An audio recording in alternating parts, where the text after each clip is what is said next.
Okay, good morning. I'll have very hard time to fulfill the task of a rock star. I'll try my best.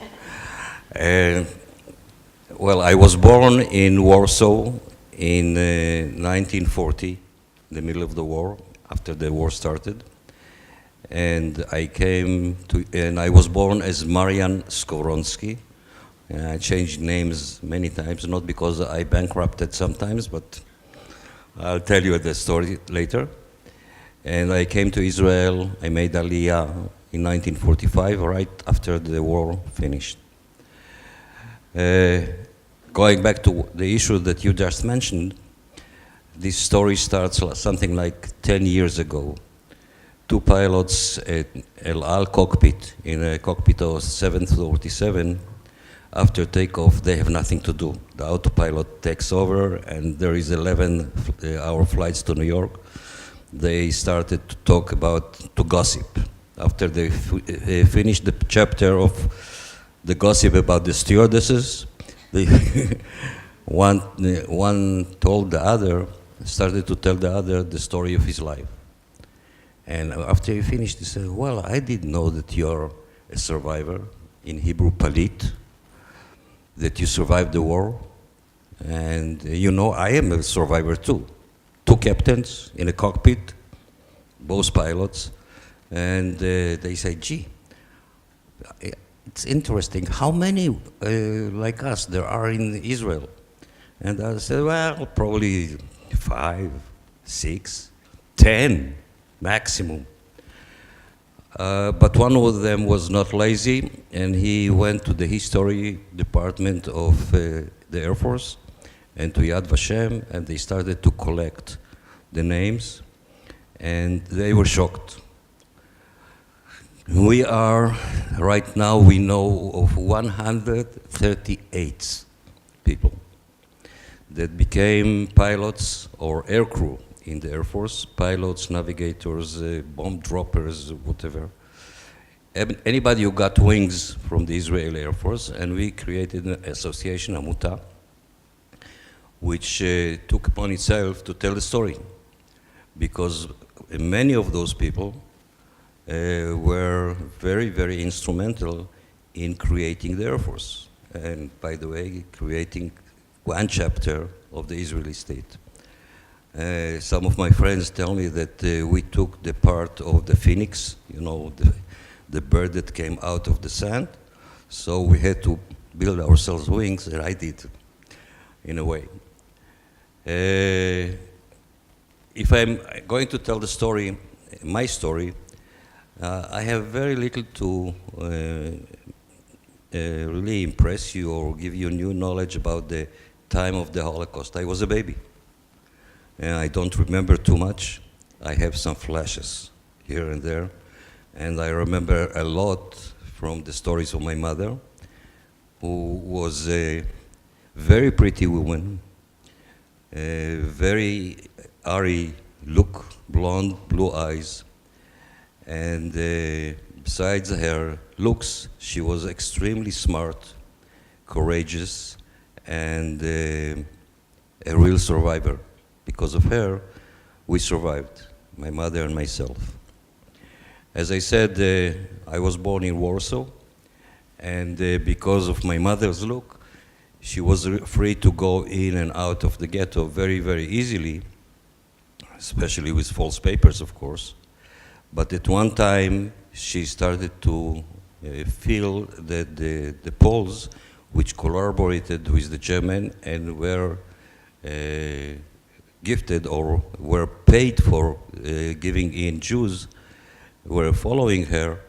So she gave me to a farmer about an hour away from Warsaw, of course for money, and he hided me for several months, I'm sorry. At one point, there was a rumor, you know, the Nazis were extremely good in camouflaging their real purpose of exterminating the Jews. And they published a rumor in the ghetto that whoever has a citizenship of a neutral country, especially the countries in the Latin America. And those were connected to Palestine should come to a place called Hotel Polski, still exists in Warsaw, I've been there, and they will be freed. The result of this rumor were two. First, people were starting to argue, yes, Palestine, no Palestine. Why Palestine? Why do you go to the desert and the camels? And the other is that the industry of false papers flourished immediately, which was very good at the beginning. But now, foreign passports became very, very, very expensive. Anyhow, about 3,500 Jews came to Hotel Polski, to the congregation, to the meeting there, with the hope to be freed. 300 of them came with the declaration that they are connected to Palestine, or they had papers from Palestine, which my mother had. And the 3,200 were put on trains directly to Auschwitz and Treblinka. Of course, it was all false. 300 of them, including myself and my mother, were put on a train. We were transferred to a camp in Germany in order to be exchanged with the Templars that were in Israel. Does anybody know who the Templars are? No? Who the Templars are? The Templars were German citizens. They came to Israel in the belief that they should support the rebuilding of the temple in Jerusalem. They were evangelists. They believed in the Bible. But on top of that, they were very, very national, and most of them were Nazi. And Germany felt obliged to them. And they lived in Israel. In that time, during the war, they were put under kind of arrest by the British, which had the mandate, or they ruled the country. So the German had an obligation for their well-being, and they wanted to have prisoners in order to exchange them. So I was exchanged. And I'll show whoever is interested my certificate releasing me from Bergen-Belsen, which writes down that I, Marian Skowronski, the way I was born, came to the camp in 1943 and was released in 1945. But the most interesting paragraph in that document is that I was designated for exchange to Palestine. It's written on that paper, which actually gave me a certificate, because the British were not very happy with any Jew that came to Israel. But in Bergen-Belsen, they gave me a certificate to come to Israel. So we came to Israel in 1945. To tell you, I wanted to just, maybe you could go back 1 minute and explain to everybody here why it was that your family had a pre-existing connection to Palestine when the 3,000 others weren't eligible to be swapped for the Templars. I intended to keep that story for the end, because this is a happy end. That's a very romantic Hollywood story. I got to put a smile on your face. You know, I am a rock star, not a... Go ahead. Okay, so fine. So then maybe we can also, in that case, just go back and just explain a little bit about what happened to your father. Like many Jews believed that they can gain freedom by going east to Russia.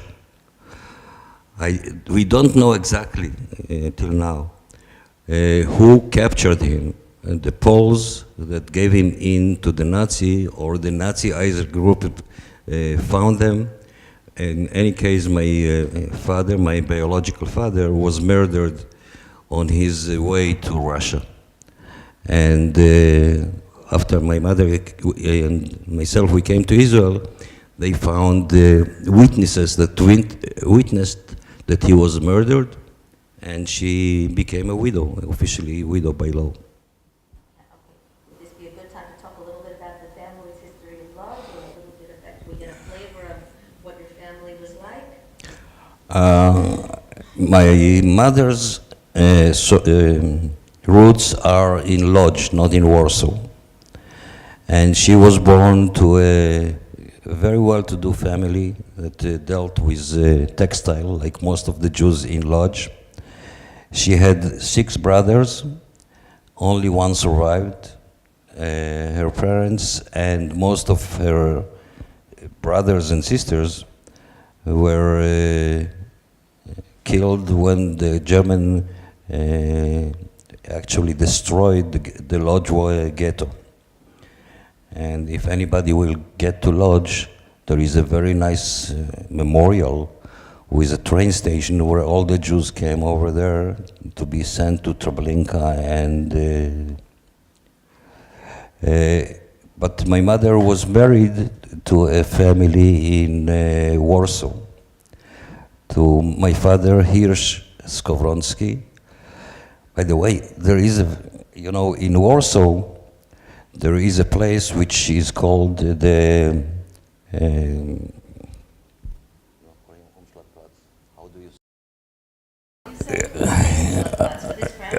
Umschlagplatz. You know what it is? It's the train station where people were sent away to the end. And when I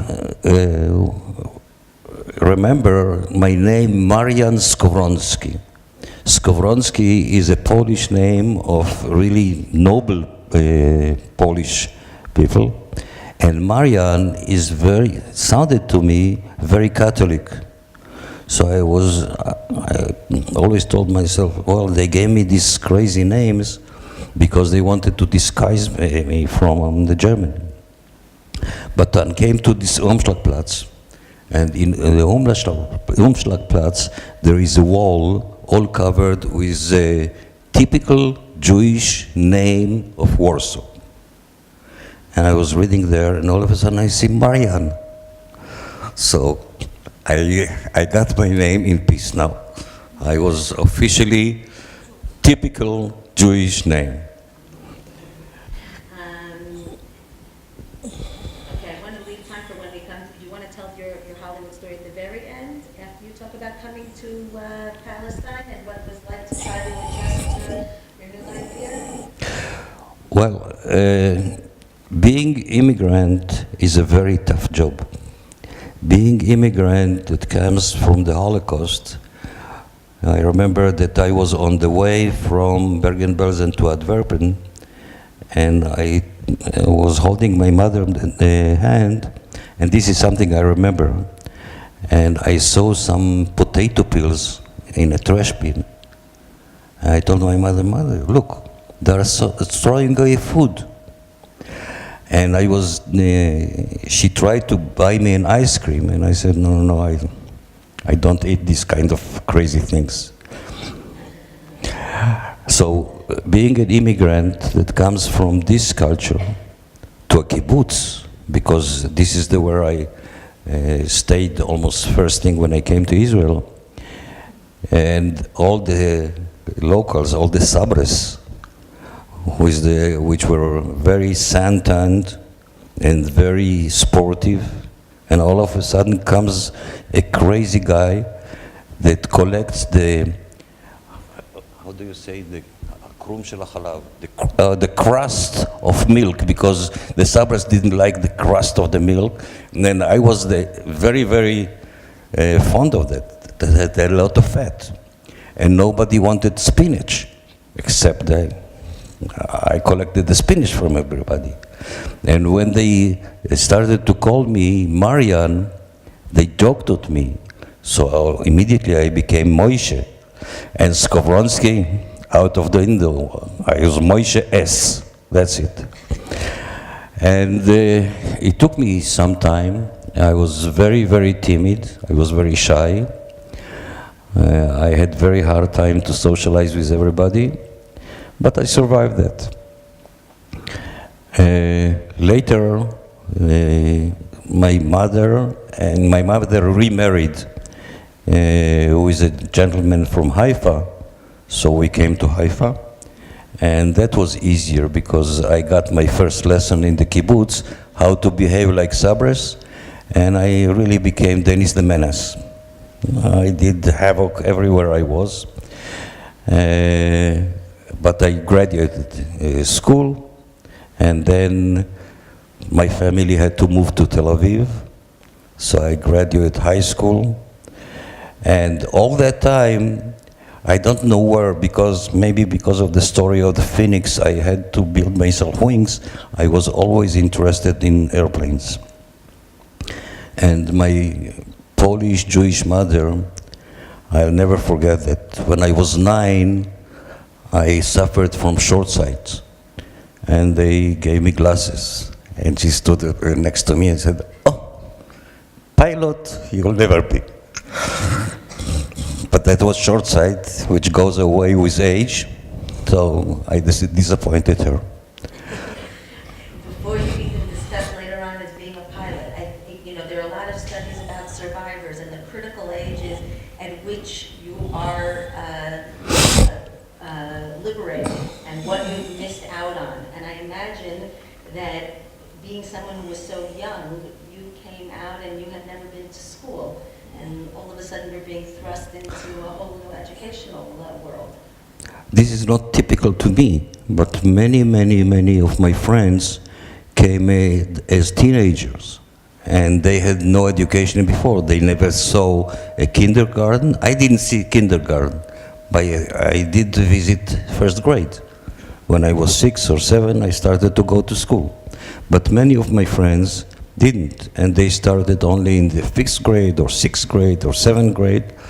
But you're asking something that will follow me all the time. We always had to prove something to our surrounding, that we are as good or even better from the Sabres. And the Sabres didn't accept us very easily. I don't know if anybody of you heard that our nickname in the beginning was soap, sabon. And some say that because this is a soft material, it doesn't have any backbone. But the horror story is that there was a belief that the Nazi made soap out of the corpses, and we were survived soap. So the Sabres didn't look on us very good, and we had always to prove that we are as good as them and even better. By the way, Yael, when she saw me, she told you that I'm a pilot. You know how everybody knows that the pilot goes into the room? He tells them 5 minutes after he comes in. Yeah, go ahead. Okay, so why don't you tell us a little bit about your career in the Air Force and efforts at what we call Tkuma, the building of this country. Okay, after, as I said, we came to Tel Aviv and I finished I graduated high school, and I went to university in the engineering department, of course, aeronautical engineering, what else? And I graduated there, and then I came to the Air Force.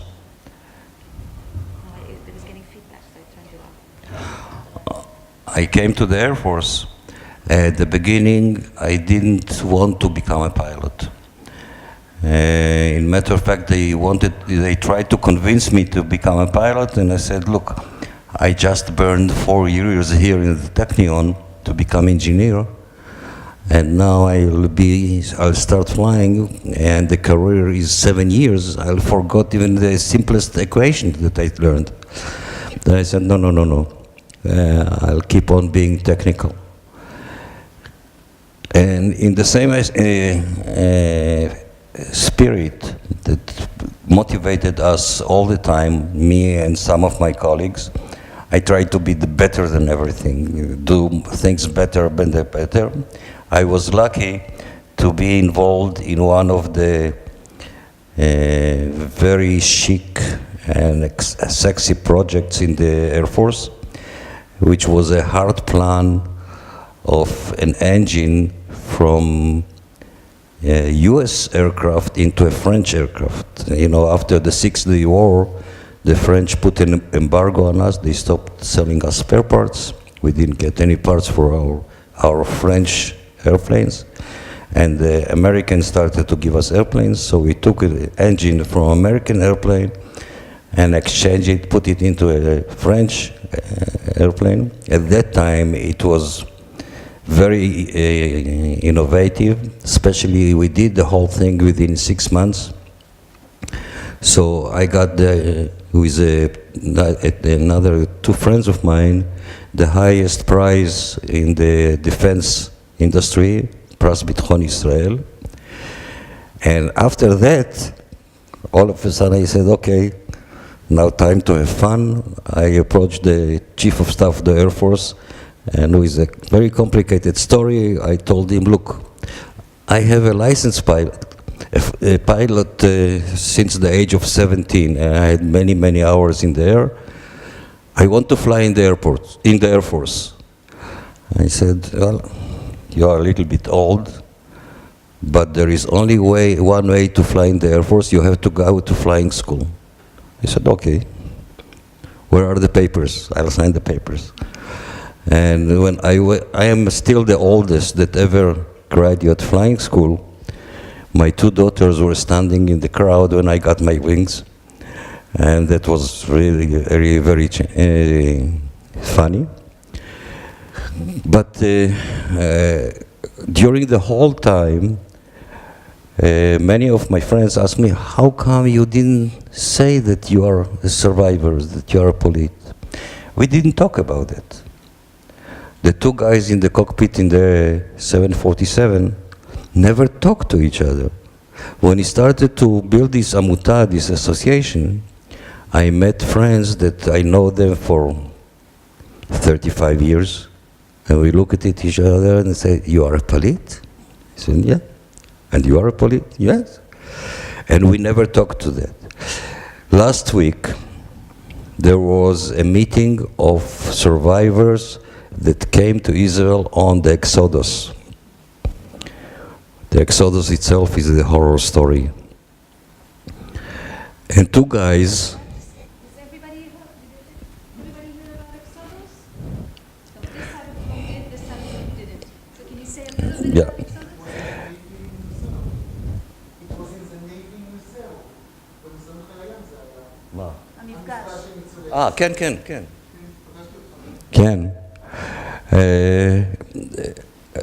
You know, the British didn't allow immigration to Israel after the war.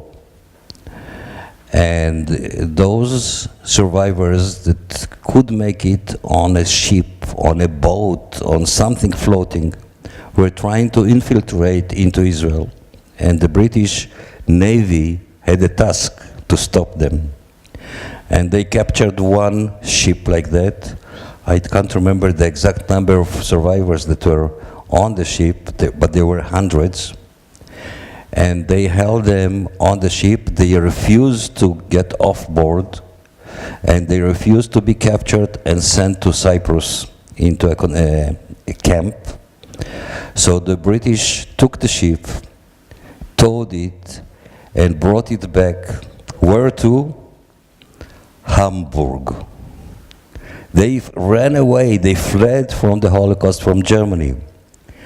So the very polite and politically correct British took them where? To a concentration camp in Germany. And that was because none of the nations around the world were willing to accept them. Afterwards, they finally did come to Israel. Anyhow, 2 guys, they went to the same course in the Flying Academy the same year. They were sharing a room.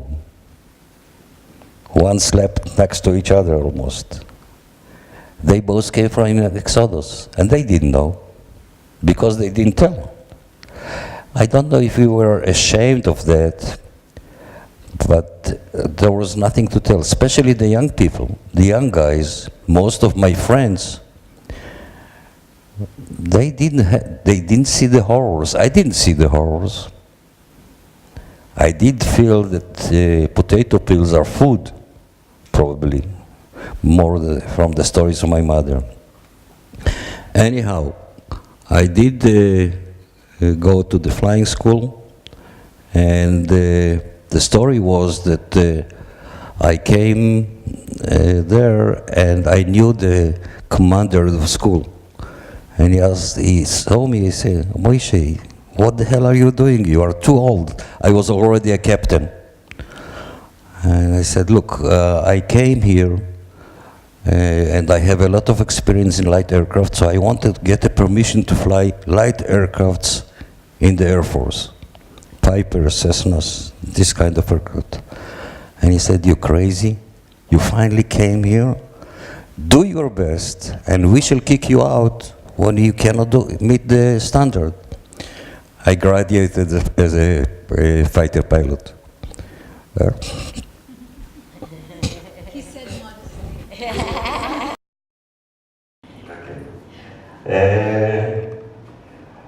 I retired when I was 40, and then I started to really work hard in the private industry. I have 3 children and a dog, and 9 grandchildren. The romantic story now. Okay, fine. We could do it either before or after, but I know that notwithstanding all of the silence of the earlier years, now you're very actively involved in telling your story, both right? Both here and also you accompany groups to Poland. And I thought maybe you could address why this is so important to you and what some of your message is to these students. Yeah, I am first. I have hobbies from here to eternity. Oh yeah. Yeah, I am a sculptor in wood and stone, and I love antique cars. And I have a car, the most beautiful car ever produced, a Jaguar E-Type, if anybody knows what it is. And I did that, a restoration, a full restoration with my son, and then a full restoration of a buggy, a VW buggy, with my grandchild. That's my hobbies. As I said, we grouped to an association. Out of the 138, we are still kicking and breathing 54. And we took upon ourselves a mission to tell our story, not so much the story of the Holocaust, but the story of the resurrection. Because when I'm saying 138, at that time, Israel was not 8 millions. We were hardly 2 millions. And 138, that's a crazy number in the population, which tells us we are crazy people here. If we could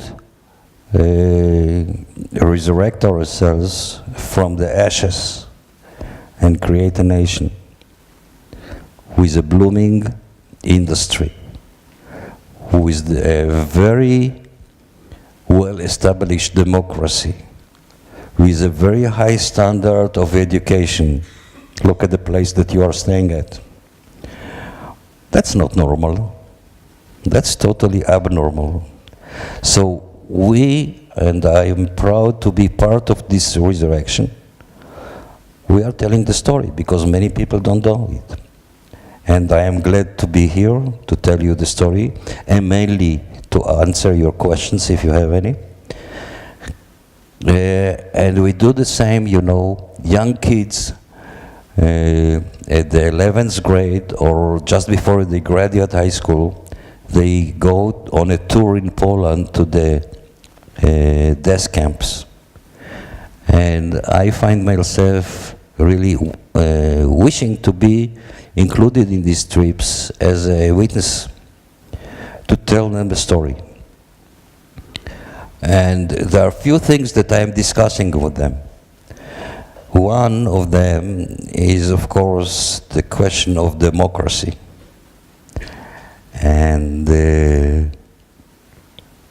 I tell them, look, democracy, if is not used, if it is misused, raised Hitler. Hitler was elected democratically. And we as Jews, in every morning prayer, we say, Ata bechartanu. You translate. We were chosen. Okay. You chose us. We were chosen every morning in the 18th prayer.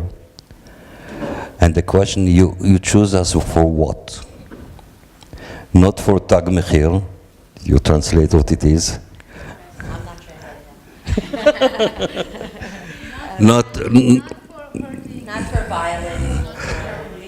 not for the extremist religion, and really not, as long as my belief is not to dominate another people, but to have the record of Nobel prizes per capita of the Jewish people worldwide, to be leading in industry and to be leading in philosophy and in lecture and in music, in literature, I'm sorry, and in music. I think that you have chosen us to do that. And by the way, this chosen is very similar to what the Nazis thought about themselves, that they were chosen as the leading race. And they were chosen, they believe, that they were chosen, the Aryan race is the chosen race. The Slavic races are to be servants, like Poland and Polish and Ukraine and the Russian. And the Jews should be exterminated as pests. So this is one issue that I am very happy to discuss with them when we are there, and to tell them the story. To stand in front of the ghetto, Warsaw ghetto wall, and tell them, look, 7 years ago, I asked their delegation, a military delegation, and they go there in uniforms.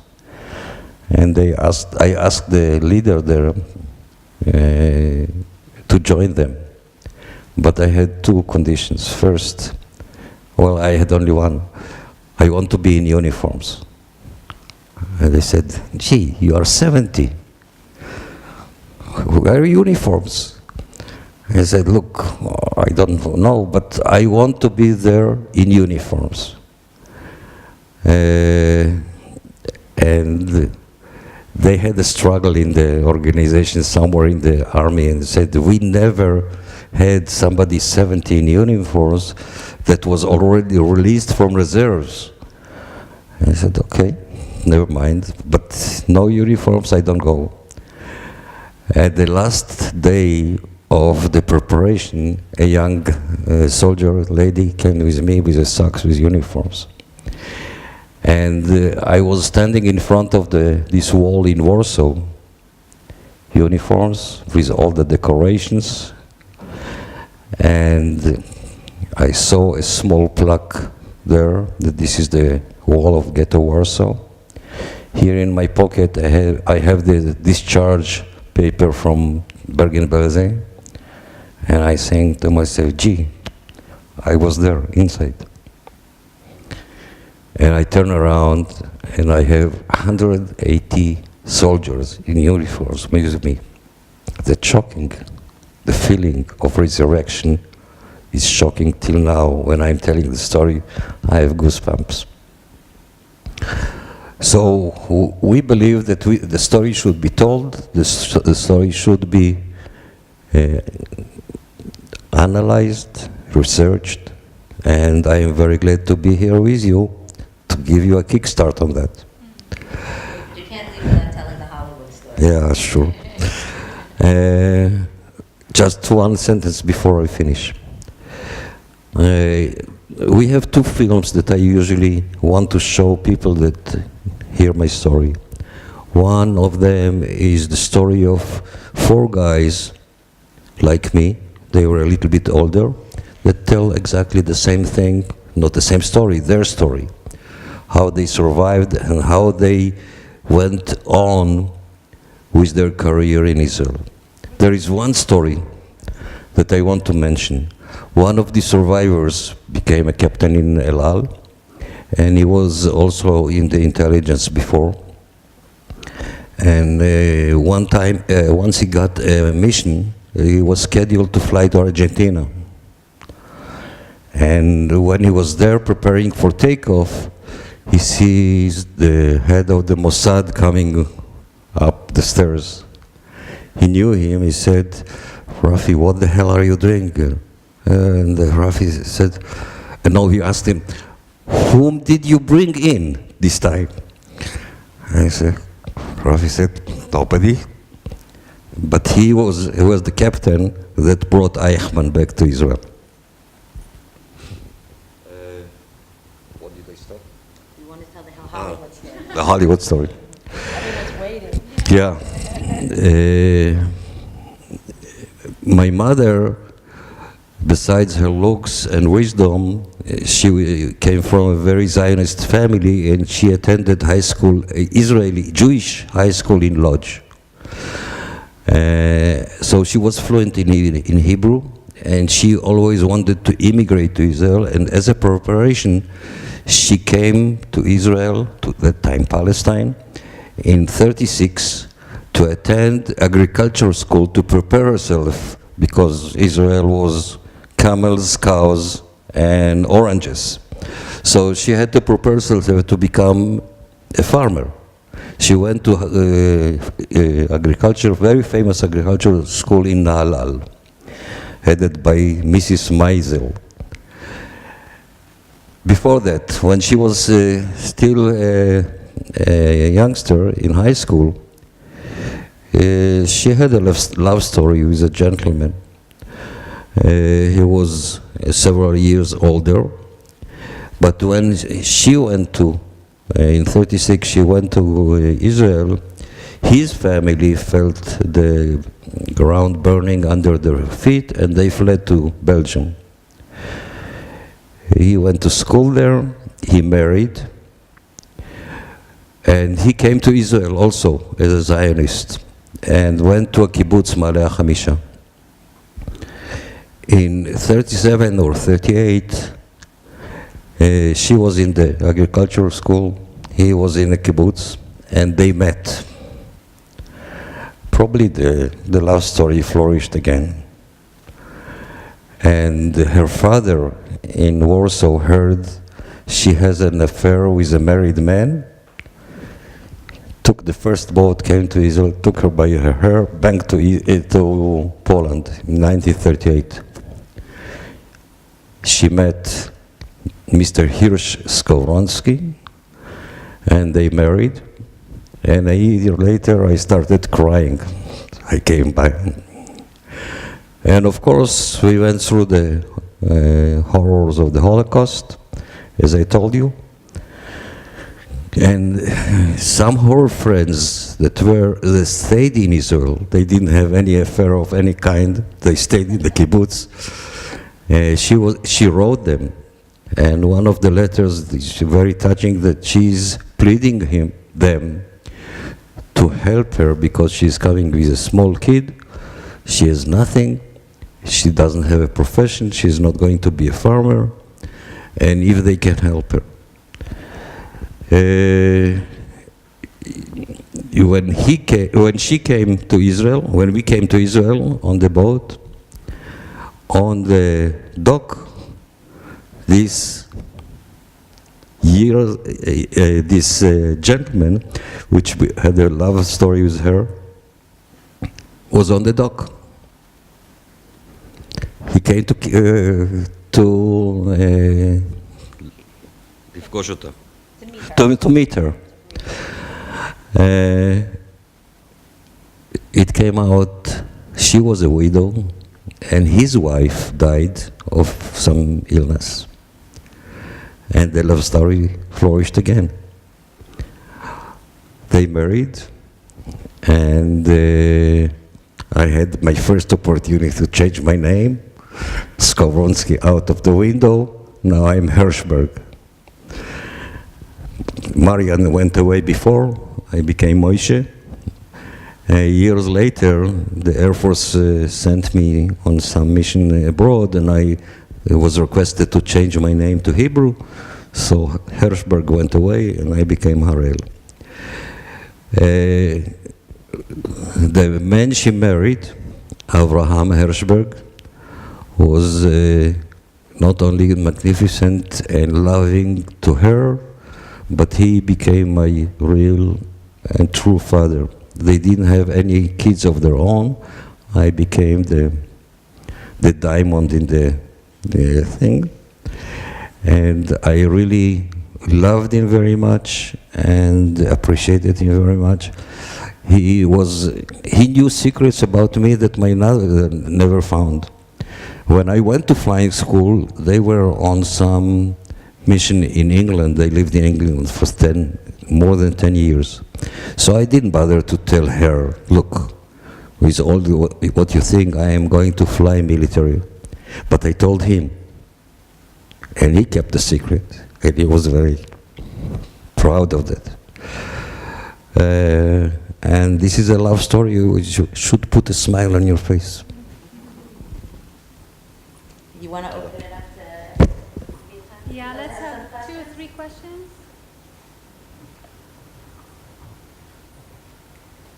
I'm dying to ask. Go ahead, I don't mind. Not to give you too much pressure, but last year no one was shy. No, I'm dying to ask a question. So, oh, Michael, you want to ask? Yeah, you mentioned you have flashes from that period of time. I wonder what they consist of, what sort of things. One of them is really terrible. When I was in that farm, when my mother gave me to a farmer's family away from Warsaw, I was probably 2 or 3 years old. I knew how to speak Polish. And in Polish, like in French, you speak to people on the third person, not to your mother. But she knew that she is coming to visit me just to see that I am doing okay. But after a few hours, she has to go away. She wanted to prevent me from having the shock of another departure. So she talked to me, her son, in a third person. And I talked to her, of course, in third person. And I remember that she was sitting on a bench in a garden or in the farm. And I asked her, my lady, can I hug you? Kid, 2.5 years old, to your mother. Just to tell you what is the psychological shock that you're going to. That's terrible. Otherwise, in Bergen-Belsen, I have pictures of really having good life because we were kept alive. And there were more kids in the camp. They were allowed to have kids and families in the camp because we were going to be exchanged. So we had to be kept alive. Another cup of soup a day, probably. So. Go ahead. How many of the 350 made it to Palestine? Sorry? How many of the 350 made it to Palestine? All of them. Every single one? Bergen-Belsen, by the way, it's not 350, it's 300, actually 297. They all came, they all got the certificate that I can show you later if you're interested. But they were immediately put on a boat in Antwerpen, Belgium, came to Israel. Nanny? You said that you didn't speak about your experience. Did you share it with your wife and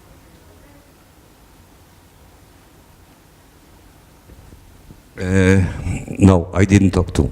My wife, I don't remember at which stage we started to talk about it, but we don't talk too much about it.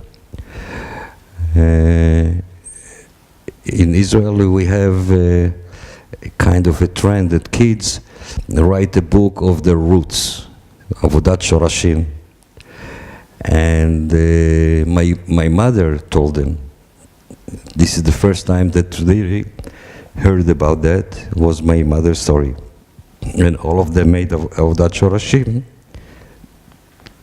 The youngest, I have three that were born after she died.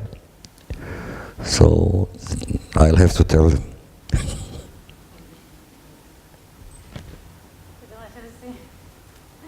depends from the baby, from the older kids to the younger kids to the younger kids. Yeah. Did your mother ever talk to you about what it felt like bringing a child into the world in a ghetto? Was it a decision to have a baby? Was it? No. I can imagine that as a mother. No, when she started to talk, she told me, like, for instance, when my father, Hirsch-Skowronski, fled out to the east, he asked her, she told me that he asked her to keep up breastfeeding me till the age of 3, because he said you'll have very hard time to find food. I don't remember how many years she breastfed me, but probably longer than the usual.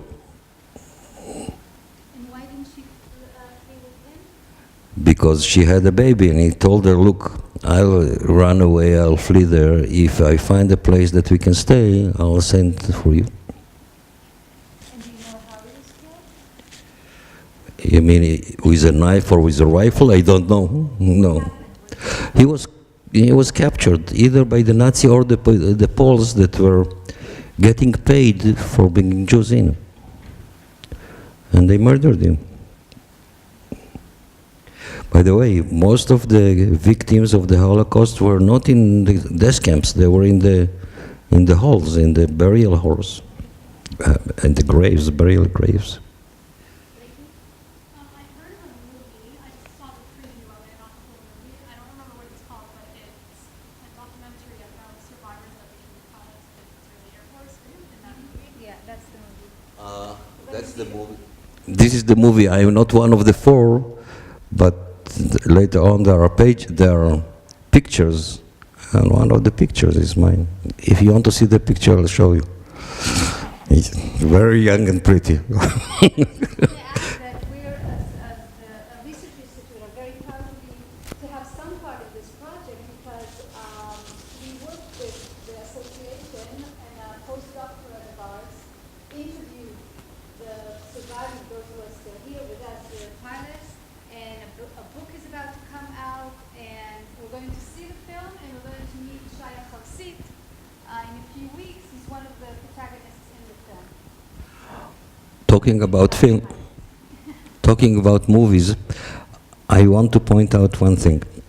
I don't remember how many years ago, there was the Air Force did a pass with 3 F-15s jets over Warsaw, and there was a very long story about that. They called it one flight for us.